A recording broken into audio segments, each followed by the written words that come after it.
ఈసారైనా మాట మీద నిలబడతారా రేవంత్? టిక్కెట్ రేట్లు పెంచాలంటే 20% సినీ కార్మికులకు ఇవ్వాల్సిందే. కొత్త రూల్ తీసుకొస్తామన్న సీఎం రేవంత్ రెడ్డి. అసలు టిక్కెట్ రేట్లే పెంచనివ్వమని గతంలో స్టేట్మెంట్. ఈ మాట మీదైనా రేవంత్ నిలబడతారా?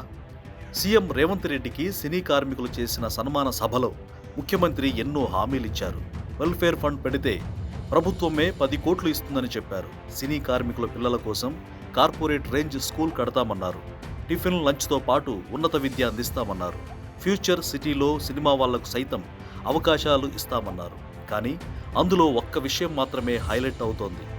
ఇకపై సినిమా టికెట్ రేట్లు పెంచితే అందులో 20% సినీ కార్మికులకు ఇవ్వాలని చెప్పారు.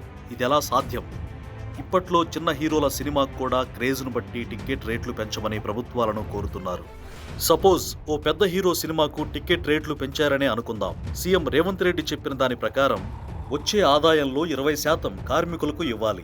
ఒకవేళ రెండో ఆటకో రెండో రోజుకో ఆ సినిమాను ఎత్తేస్తే సరే, ఒకవేళ హిట్ అయిందే అనుకుందాం, 20% ఇవ్వాల్సి వస్తుందని కలెక్షన్లను తక్కువ చేసి చూపితే, ఇప్పటికే సినిమా వల్ల ట్రిక్స్ వసూల లెక్కలు అన్నీ తప్పుడు తడకలు. ఇలాంటి సమయంలో టికెట్ రేట్ల పెంపు ద్వారా వచ్చిన ఆదాయంలో 20% సినీ కార్మికులకు ఇవ్వాలని చెప్పడం సాధ్యమయ్యే పనేనా?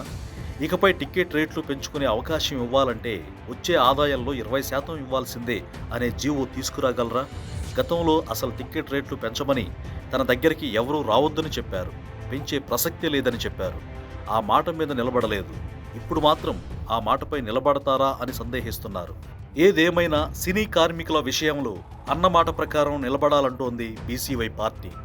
గతంలోలా ఇచ్చిన మాట తప్పకూడదని, సినీ కార్మికులకు సినిమాపై వచ్చే లాభంలో 20% దక్కేలా చూడాలంటున్నారు బీసీవై పార్టీ అధ్యక్షులు బోడే రామచంద్ర యాదవ్.